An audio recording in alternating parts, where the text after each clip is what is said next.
The age of the clipper, fast traders of the 19th century.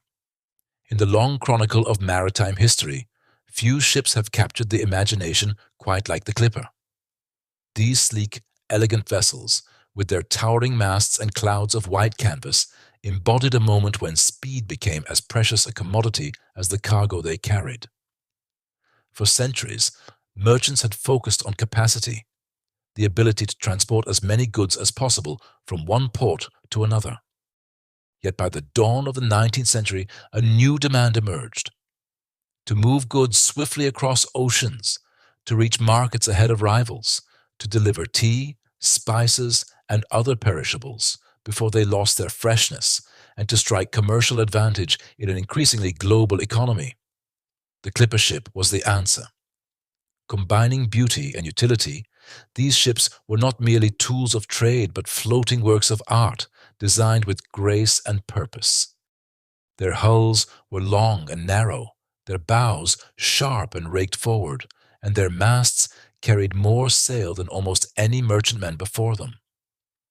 They were the greyhounds of the seas, capable of slicing through the waves at unprecedented speeds.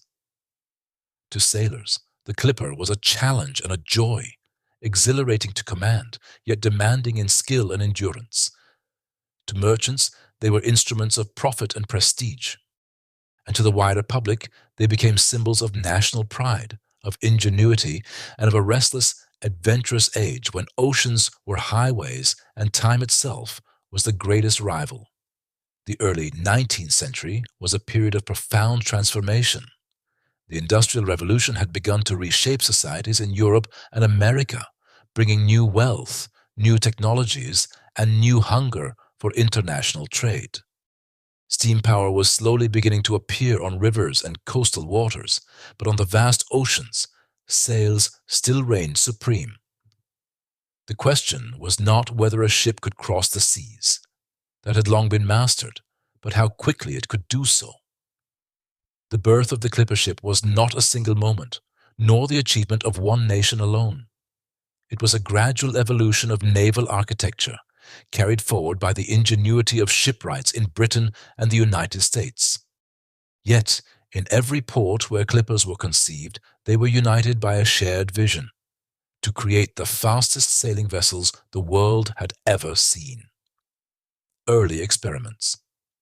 The origins of the clipper form can be traced back to the late 18th century in small, fast vessels built for smuggling and privateering. In the American colonies, shipbuilders in Baltimore gained a reputation for crafting swift schooners known as Baltimore clippers. These vessels were narrow, sharp-bowed, and lightly built, designed to outrun pursuers rather than carry heavy loads. During the War of 1812, such ships became famous as privateers, harrying British trade and vanishing into the horizon before Royal Navy frigates could catch them. It was from this heritage of speed and daring that the great clippers of the 19th century would emerge. By the 1830s and 1840s, designers began applying the lessons of the Baltimore schooners to larger merchant vessels. Their challenge was to combine swiftness with cargo capacity, producing ships that could both carry goods and leave competitors far astern. The shipyards of America. American shipyards, particularly those of Boston, New York, and later New England ports, such as East Boston and Medford, became the crucibles of clipper design. One of the most celebrated figures was Donald Mackay, a Scottish-born shipwright who emigrated to the United States and established a reputation as a master builder. Mackay's shipyard in East Boston would produce some of the fastest and most famous clippers ever to sail, including the Flying Cloud, the Lightning, and the Sovereign of the Seas. Mackay's genius lay in his ability to stretch the proportions of a vessel to maximize speed. He gave his ships long, narrow hulls with fine lines that cut cleanly through the water, and he piled on canvas. 3 towering masts carrying vast expanses of sail. His clippers were breathtaking to behold, their sails straining in the wind, their bows surging into the spray. In New York, shipbuilders like Smith and Diamond also contributed to the revolution. crafting elegant clippers that quickly gained reputations for speed. Competition between shipyards was fierce, as merchants eagerly commissioned vessels that might win them fortune and fame. The British response across the Atlantic, Britain too, embraced the clipper. British merchants had long relied on the East Indiamen, large, sturdy vessels designed to carry heavy loads of tea, spices, and textiles. But by the mid-19th century, it became clear that these lumbering giants could not match the speed demanded by the tea trade. British shipwrights, inspired by the innovations of their American counterparts, began designing their own clippers. The city of Aberdeen in Scotland became particularly renowned for its sleek, fast vessels, giving rise to the term Aberdeen clipper. These ships, though sometimes smaller than their American rivals, were exquisitely crafted and ideally suited to the tea runs from China to London. Innovation in design. What set clippers apart from earlier merchant ships was not merely their speed, but the elegance and precision of their construction. Their hulls were built of seasoned oak and pine, sometimes reinforced with copper sheathing to resist fouling on long voyages. Their bows were sharply raked forward, giving them a cutting edge that parted the seas. Their sterns were graceful and often decorated, reflecting the pride of their builders. Masts rose to astonishing heights, often over 150 feet, and carried an intricate web of rigging.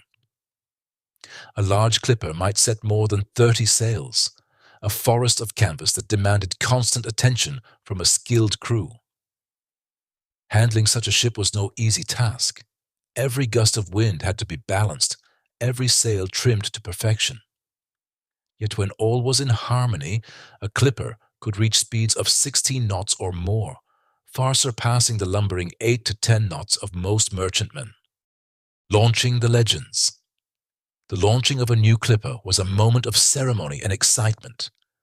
Crowds gathered at the shipyards to watch as the elegant hull slid into the water for the first time, banners flying and cannons firing in salute. For merchants, the moment marked the beginning of a gamble, a costly investment in a vessel that might bring riches if she proved fast or ruin if she faltered.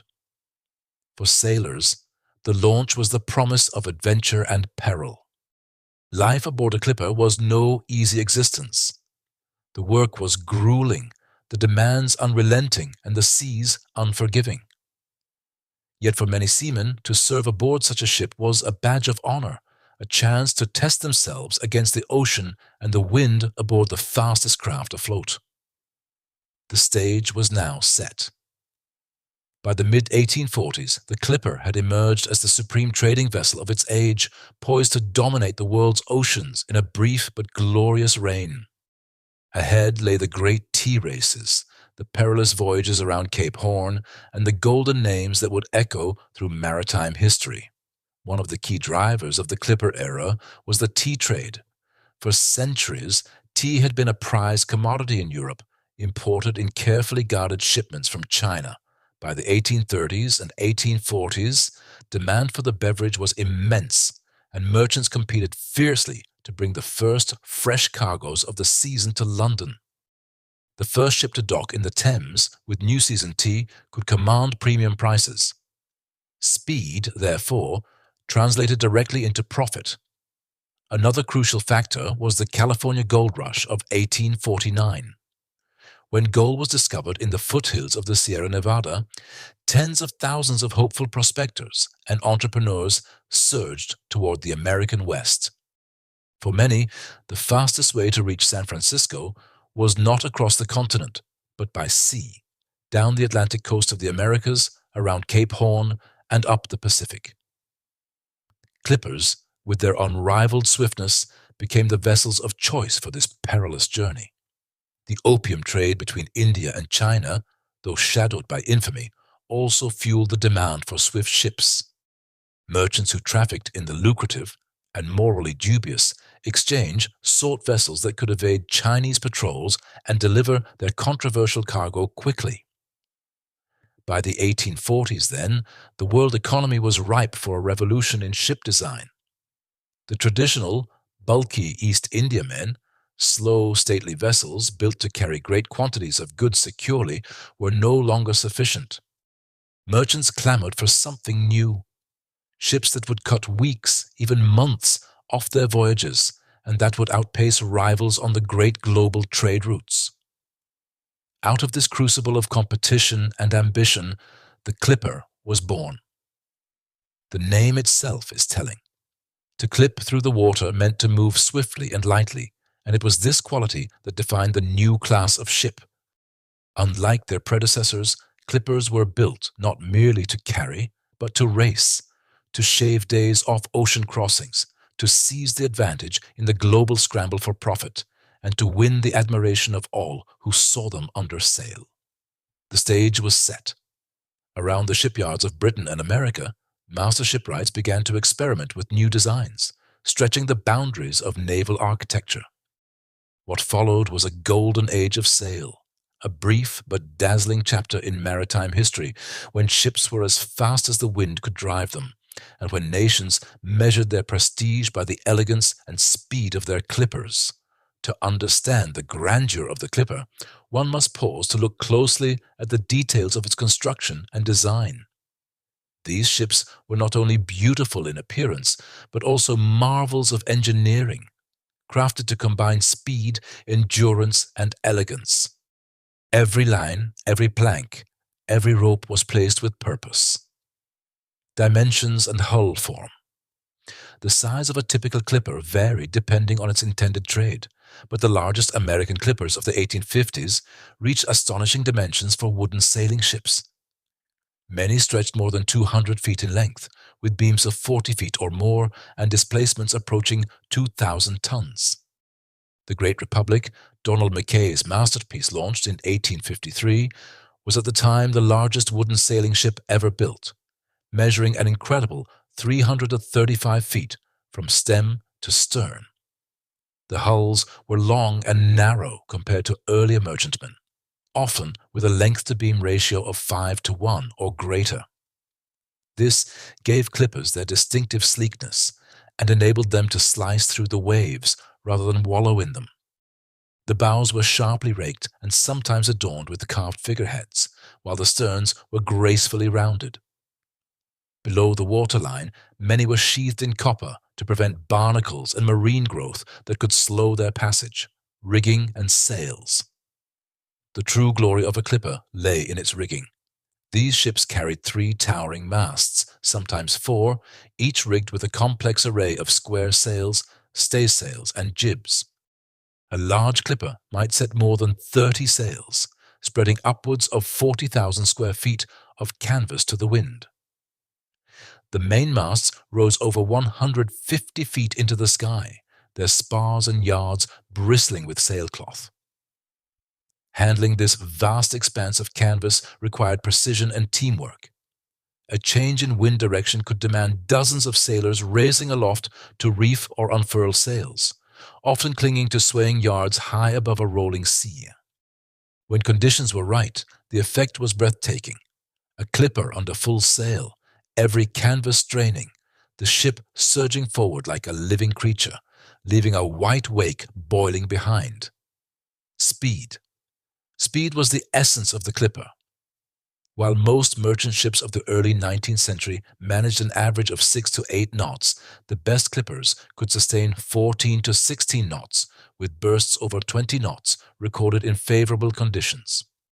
The legendary Flying Cloud, built by Donald Mackay in 1851, set a record by sailing from New York to San Francisco in 89 days, a feat that stood unmatched for more than a century.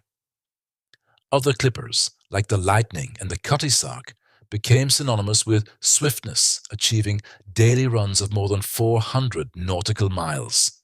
Crew to operate such a ship required not only courage, but also discipline and skill. A large clipper carried a crew of 30 to 60 men, though the numbers varied depending on size and trade. Officers oversaw navigation, sail handling, and discipline, while ordinary seamen toiled at the ropes and rigging. Life aboard was harsh. The work was constant, with sailors often roused in the dead of night to battle storm winds or shift sails. Provisions were meager, space was cramped, and punishments for disobedience could be severe. Yet many seamen took pride in serving aboard these swift vessels, considering themselves part of an elite fraternity. Armament. Most clippers were built for trade, not war, and carried little in the way of heavy weaponry.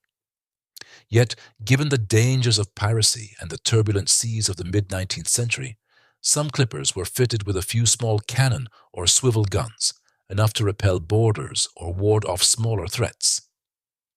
Their true defense, however, lay in their speed. A clipper could usually outrun any danger, leaving hostile ships vanishing astern. Innovation and craftsmanship. Beyond size and speed, clippers embodied the pinnacle of wooden shipbuilding craftsmanship. Their hulls were framed from strong oak, planked with pine or fir, and fastened with iron bolts. Shipwrights employed advanced techniques of shaping and bending timbers to achieve the fine lines of the hull. The interiors were carefully arranged to balance cargo capacity with seaworthiness. In some of the most celebrated clippers, the accommodations for passengers were remarkably luxurious, with polished wood, velvet upholstery, and fine dining services. These ships combined the speed of a racing yacht with the comfort of a floating palace, catering to wealthy merchants, adventurous travelers, and even emigrants seeking new lives in distant lands. The living machine. Altogether, a clipper was more than a vessel. It was a living machine. Its rigging sang in the wind, its timbers groaned with the strain of the sea, and its sails cracked like thunder when filled. To those who sailed aboard, the ship became a world unto itself, bound by discipline, rhythm, and the eternal heartbeat of the ocean. In the age of the clipper, these characteristics transformed maritime trade. Cargoes reached markets faster, merchants reaped profits sooner, and global connections tightened. But the true test of the clipper would come not in the shipyard or the harbor, but on the long and perilous voyages across the world's oceans. The clipper was not built to rest quietly at anchor. It was born for the open sea. From the moment these ships first unfurled their sails, they became symbols of speed, daring, and global ambition. The oceans of the mid-19th century rang with their names, and their voyages stitched together the great web of commerce that bound continents and empires. The tea trade. Perhaps the most celebrated arena of clipper service was the tea trade between China and Britain. Each year, the great race began when the new season's tea was harvested in the fields of Fujian and packed into chests in Canton or Fuzhou. Dozens of clippers gathered in port, their holds ready to be filled with the precious cargo. The moment the first ships cleared the Chinese coast, the race was on. Crews drove their vessels with relentless energy, skimming across the South China Sea, dodging typhoons in the Indian Ocean, and braving the gales of the Cape of Good Hope. The first ship to reach London fetched the highest prices and the greatest prestige. The rivalry was fierce. In 1866, the great tea race pitted famous clippers against one another, among them the Taeping and the Ariel. After more than 14,000 miles at sea, the two ships arrived in the Thames within minutes of each other, a finish so dramatic that it captured headlines across the world. It was said that crowds lined the riverbanks, cheering as if it were a horse race. The gold rush routes. On the other side of the globe, clippers became the lifeblood of the California gold rush. When gold was discovered in 1848, tens of thousands of fortune seekers surged toward San Francisco. The demand for swift transportation of people, tools, and provisions was overwhelming, and the clipper was the perfect answer. Ships like the Flying Cloud made the passage from New York to San Francisco by way of Cape Horn, a voyage of nearly 17,000 miles in record-breaking time.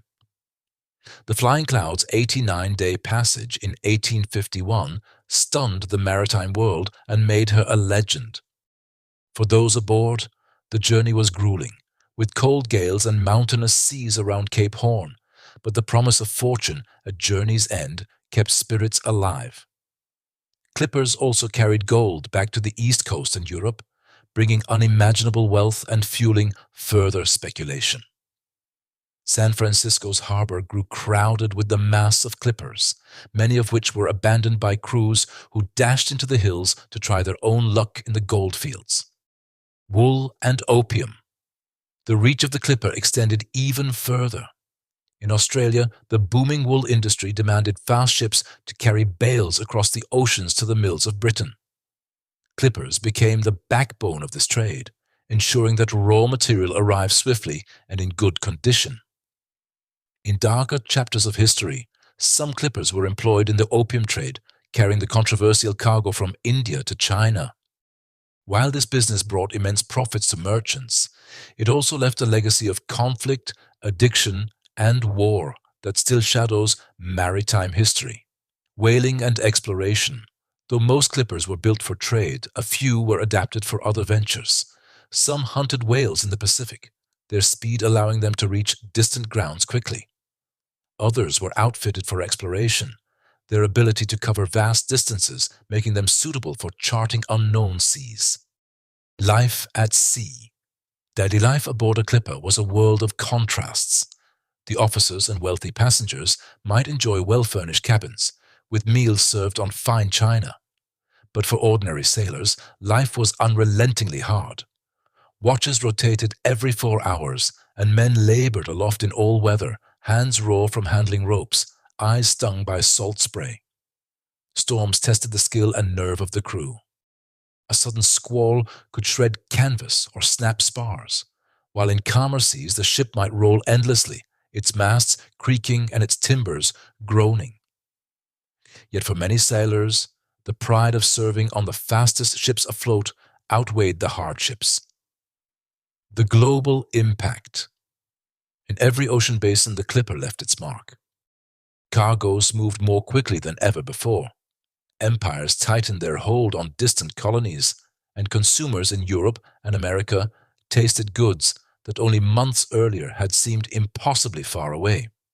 For a brief, dazzling moment in history, the clipper was the undisputed monarch of the sea. But as with all great achievements, its reign was not to last forever.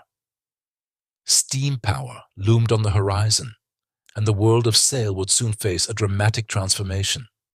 The story of the clipper ship is inseparable from the dramatic tales of individual vessels whose voyages captured the imagination of the world.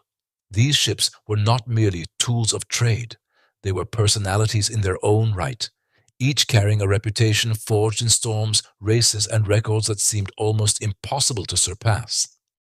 The Flying Cloud, mistress of speed. Among all the clippers, none embodied the spirit of speed quite like the Flying Cloud, launched in 1851 from Donald Mackay's Boston shipyard. Her name soon became synonymous with record-breaking passages. In the summer of 1851, she stunned the maritime world by sailing from New York to San Francisco in just 89 days and 21 hours, a feat that stood as a record for more than 130 years. Newspapers around the globe heralded the achievement, hailing the Flying Cloud as proof of American shipbuilding genius. The ship's success was due not only to her design, but also to the skill of her navigator, Eleanor Creasy, one of the few women at the time who held such a role. Eleanor used newly developed nautical charts and a deep knowledge of wind patterns to guide the Flying Cloud with unmatched precision. Her presence became legendary, and the tale of a woman helping to shatter world records only added to the ship's fame. The Ariel and the Great Tea Race. The rivalry between clippers reached its peak in the Great Tea Race of 1866, when the Ariel, a sleek and elegant vessel, competed against other celebrated ships, including the Taiping and the Serica. The race began in Fuzhou, China, as the new season's tea was loaded into the holds of each ship. The moment sails were hoisted and anchors weighed, the contest commenced. Over 14,000 miles of ocean, through storms, doldrums, and treacherous seas, the ships battled for supremacy. When the Ariel and Taiping reached the English Channel, they were only hours apart. Crowds gathered along the Thames to witness their arrival, and excitement spread like wildfire through London. The taping narrowly won, docking a mere 20 minutes before the Ariel, but the closeness of the finish cemented the race as one of the most thrilling maritime contests in history. The event was chronicled in newspapers, poetry, and song, ensuring its place in seafaring lore. The Cutty Sark, survivor of an era, perhaps the most enduring of all clippers, is the Cutty Sark, launched in 1869 in Dumbarton, Scotland. She represents the pinnacle of British shipbuilding, combining elegance with formidable speed. Though she was designed for the tea trade, the rise of steamships soon forced her into new roles, and she turned to carrying wool from Australia. On this route, she proved herself again, often outpacing rivals and completing voyages with astonishing swiftness. The Cutty Sark survived storms, dismastings, and even a fire, yet her legend only grew. Today she remains preserved as a museum ship in Greenwich, London, one of the last great clippers still in existence, a silent reminder of the age of sail. Visitors walking her decks can still feel the aura of her racing days and the lives of sailors who once trusted her with their fates. Clippers in conflict. While most clippers were devoted to trade, some found themselves drawn into the conflicts of their age. During the American Civil War, fast-sailing ships were prized for running blockades, slipping through enemy lines with vital supplies or contraband. Their swiftness made them ideal for such dangerous missions, and many clipper crews developed reputations for daring seamanship. In naval engagements, clippers were not warships in the traditional sense. Their hulls were too lightly built for heavy cannon fire, but their speed often gave them the ability to evade capture or chase down merchant rivals. They became symbols of audacity, celebrated in both newspapers and tavern songs. Legends born of the sea. Beyond the documented races and records, the clipper era also gave rise to countless legends whispered among sailors. Some spoke of ghostly clippers, seen gliding silently across moonlit seas, doomed to forever chase horizons they would never reach.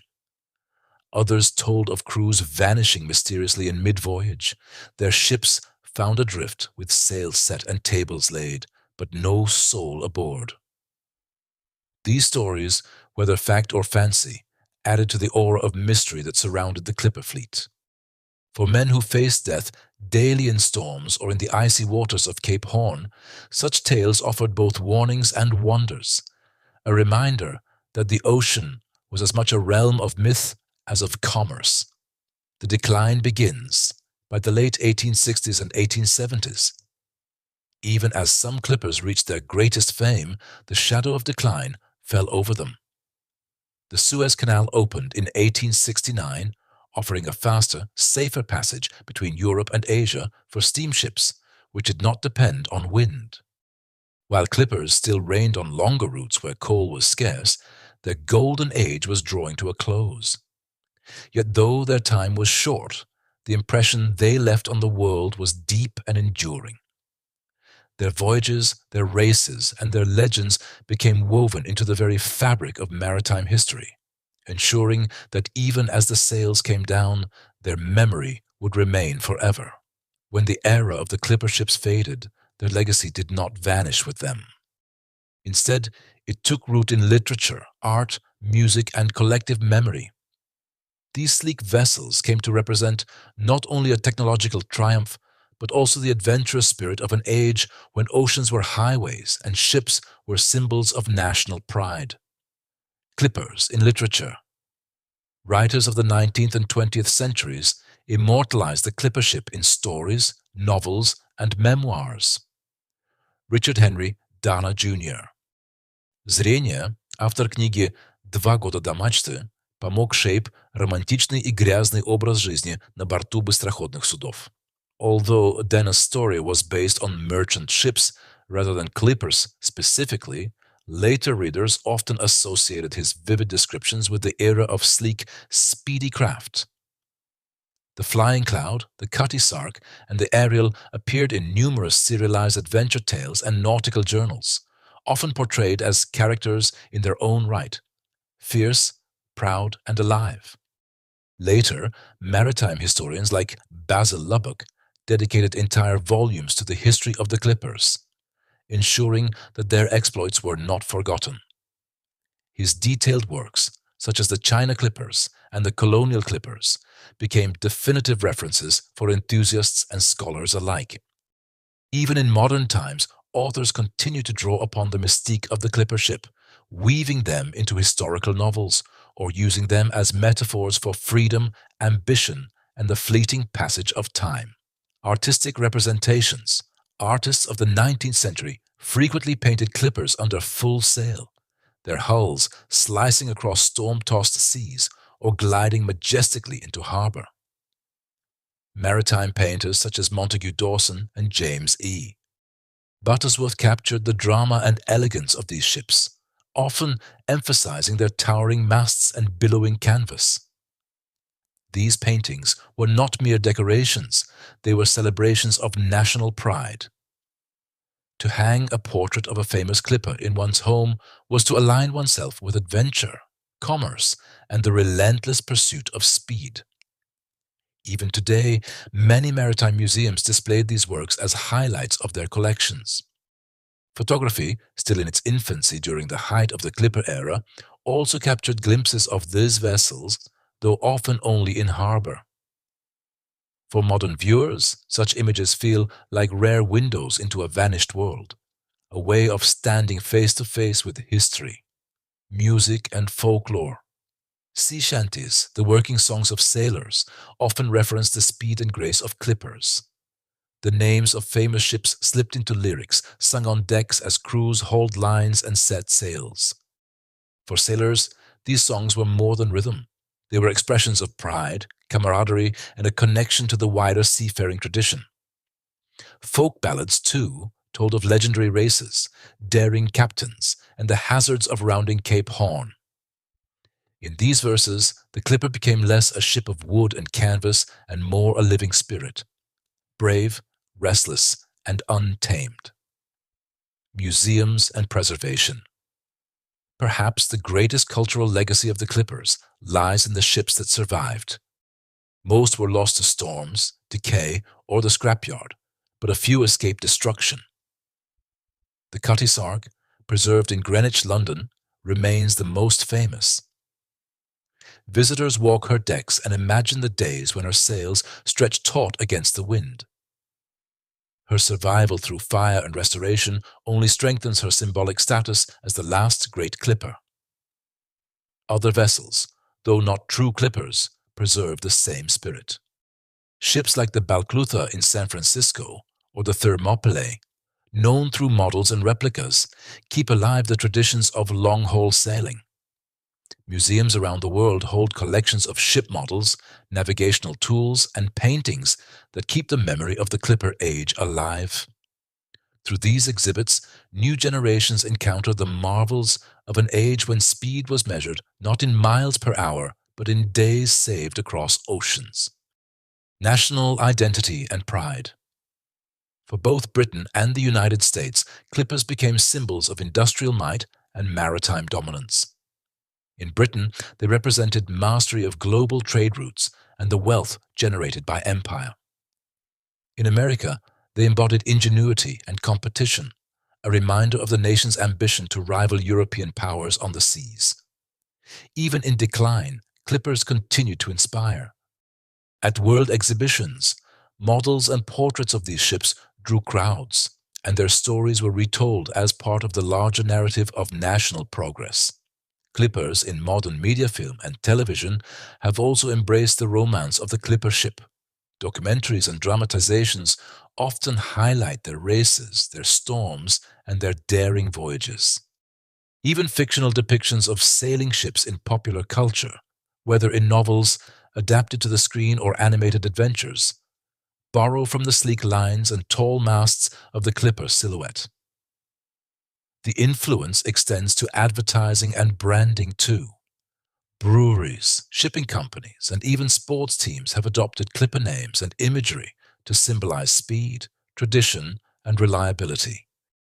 The very word clipper still carries connotations of swiftness and elegance, even in contexts as far removed from the sea, the enduring legend. In the end, the cultural and historical legacy of the clipper ship is not merely about the vessels themselves, but about what they represented. The quest for speed, the triumph of design, and the romance of an age when the wind alone could carry goods and people across the world. Today, when we look at models in glass cases, walk the restored decks of the Cutty Sark, or hum an old sea shanty, we connect with a chapter of human history where courage and craftsmanship combined to conquer the oceans. The clippers live on, not as relics, but as timeless symbols of an adventurous spirit that continues to inspire dreamers and sailors alike. As the last sails of the clipper ships vanished from the world's oceans, replaced by the iron hulls and steam funnels of a new age, many thought that these graceful vessels would fade quietly into obscurity. And yet, the opposite happened. The clippers became more than ships. They became emblems of human daring, of the restless desire to conquer distance and time with nothing but wood, canvas, and the strength of the wind. Their story is one of ambition, of shipwrights who dared to imagine hulls that could cut through the sea like arrows, of merchants who gambled fortunes on speed, and of sailors who lived through storms and sunrises, trusting their lives to fragile planks and towering sails. It is also a story of change, for the very forces that made the clippers essential, global trade, discovery, competition, also brought about their decline. Steamships, railroads, and new technologies shifted the balance, and the age of sail receded into memory. Yet history has a way of preserving what matters most. The clippers endure, not only in museums and maritime paintings, but in the imagination. They remind us of a time when oceans were vast frontiers and every voyage was a gamble with wind and tide. They remind us that progress is not only measured in machines, but also in beauty, elegance, and the pursuit of perfection. To walk the deck of the Cutty Sark today, or to gaze upon an old painting of the flying cloud racing through heavy seas, is to feel a quiet connection with those who came before. One can almost hear the creak of timbers, the snap of canvas, the voices of sailors shouting into the wind. These echoes do not fade, they linger, like the memory of a dream. In the great sweep of maritime history, the clippers had only a brief reign, scarcely more than 3 decades at their height.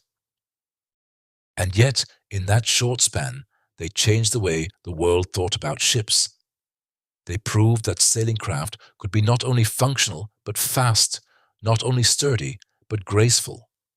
They left behind a legacy that endures, not in the number of voyages they made or the cargoes they carried, but in the inspiration they continue to kindle. So the story of the clipper ship is more than a tale of wood, canvas, and trade. It is a chapter in the story of human longing. The longing to reach further, to go faster, to embrace the horizon and see what lies beyond.